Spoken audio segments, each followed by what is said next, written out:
बिस्मिल्लाहिर्रहमानिर्रहीम, अस्सलाम वालेकुम। Welcome to back counsellor medical health में। कंसलर मेडिकल हेल्थ में हम आप लोग एक बार फिर से खुश आमदीद कहते हैं। आज जो मेरी वीडियो है ये है बिस्मोल के हवाले से। बिस्मोल आप लोग को टेबलेट्स के फॉर्म में मिलेगा और सिरप के फॉर्म में मिलेगा। ये जो है इसके अंदर जो कम्बिनेशन शामिल है वो है बिस्मिथ सब सैलिसिलेट, इसके अंदर कम्बिनेशन शामिल है। इसका इस्तेमाल की जाती हैं डायरिया के लिए, इसका इस्तेमाल किया जाता है। इस दवा को आम फहम के डायरिया के हमले में इस्तेमाल किया जाता है। एक कुलाई के बाज होने वाली डायरिया को कंट्रोल करने के लिए इसका इस्तेमाल किया जाता है। दौरान सफ़र होने वाली डायरिया में इसका यूज़ होती है।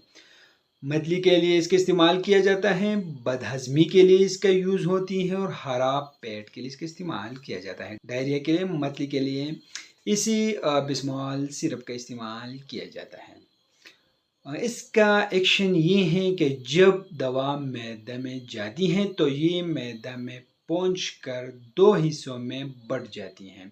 एक हिस्सा सैलिसिलेट पर मुश्तमिल होता है जो एंतड़ियों के अंदर पानी की मिकदार को कम करता है, इसकी दीवारों से पानी का अखराज कम करता है। और दूसरा हिस्सा बिस्मिथ पर मुश्तमिल है जो कि एंतड़ियों के अंदर मौजूद जरासीम को ख़त्म करता है। इस तरह से मर्ज का हमला कंट्रोल हो जाता है और डायरिया बदहज़मी मतली से ख़त्म हो जाती है।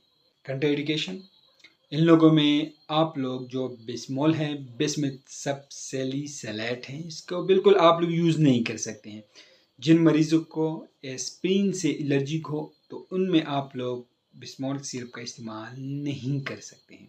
अगर मरीज़ एस्प्रिन का इस्तेमाल कर रहा है तो इस दवा के इस्तेमाल के दौरान एस्प्रिन का इस्तेमाल बंद कर देना चाहिए ताकि सैलिसिलेट जो है इसकी मकदार बढ़ने ना पाए। चिकन पॉक्स में बिल्कुल आप लोग इस्तेमाल नहीं कर सकते हैं और इन्फ्लुएंजा में इसी के इस्तेमाल बिल्कुल मना है। तो इसके साइड इफ़ेक्ट क्या है? तो इस दवा के ऐसे कोई खास साइड इफ़ेक्ट नहीं है, लेकिन बाज़ मरीज़ों में देखा गया है कि इसके असर से कब्ज़ हो जाती है। इसके अलावा ज़ुबान या पहाना की रंग जो है वो तब्दील हो सकता है, चक्कर आ सकते हैं और कानों में आवाज़ें आ सकती हैं। तो ये सिर्फ इसी का कुछ ही लोगों में साइड इफ़ेक्ट होती हैं, इसके ऐसे कोई साइड इफ़ेक्ट बिल्कुल नहीं है। अगर हम इसके डोजेस देखें तो इसका डोजेज ये है कि बालिग अफराद में 2 गोलियां या 30 मिलीलीटर सस्पेंशन हस्बी ज़रूरत इस्तेमाल कराया जा सकता है। 24 घंटों में 8 खुराकों से ज़्यादा बिल्कुल इस्तेमाल नहीं करनी चाहिए। 3 से 6 साल के बच्चों में 5 मिलीलीटर और 6 से 9 साल के बच्चों के लिए 10 मिलीलीटर का सिरप आप लोग इस्तेमाल कर सकते हैं। सिरप जो है ये 3 साल से लेकर 6 साल तक के बच्चों के लिए 1 चाय का चम्मच दे सकते हैं और 6 से जो ऊपर हैं उसके 2 चाय का चम्मच दे सकते हैं और बड़ों के लिए 3 टाइम भी आप लोग दे सकते हैं, लेकिन टेबलेट उन लोगों के लिए बेस्ट है। इसकी इख्तियात प्रिकॉशन क्या है? तो प्रिकॉशन ये है कि अगर 2 दिन तक दवा इस्तेमाल करने के बावजूद जो है डायरिया कंट्रोल ना हो तो इस दवा को बंद करनी चाहिए और दवा मुंतहिब करना चाहिए।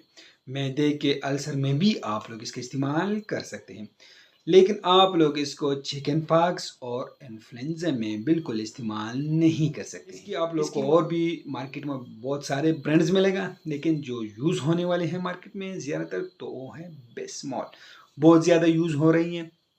आप लोग इसको इस्तेमाल कर रहे हों या करने वाले हों तो पहले अपने डॉक्टर से ज़रूर मशवरा करें, उसके हालत के मुताबिक इस्तेमाल करें। हम आप लोग सिर्फ मालूमाती इन्फॉर्मेटिव वीडियो बना रहे हो, ये भी एक मालूमाती वीडियो है। जो मेडिसिन इस्तेमाल करते हो पहले अपने डॉक्टर से ज़रूर मशवरा करें। तो ये सिर्फ मालूमाती इन्फॉर्मेटिव वीडियो है। तो वीडियो कैसे लगी कमेंट करें, वीडियो को लाइक करें, चैनल को सब्सक्राइब करिए, फेसबुक पेज को लाइक करें, टेलीग्राम अकाउंट को ज़रूर फॉलो करें। हमें इजाज़त दीजिए। अल्लाह हाफिज़।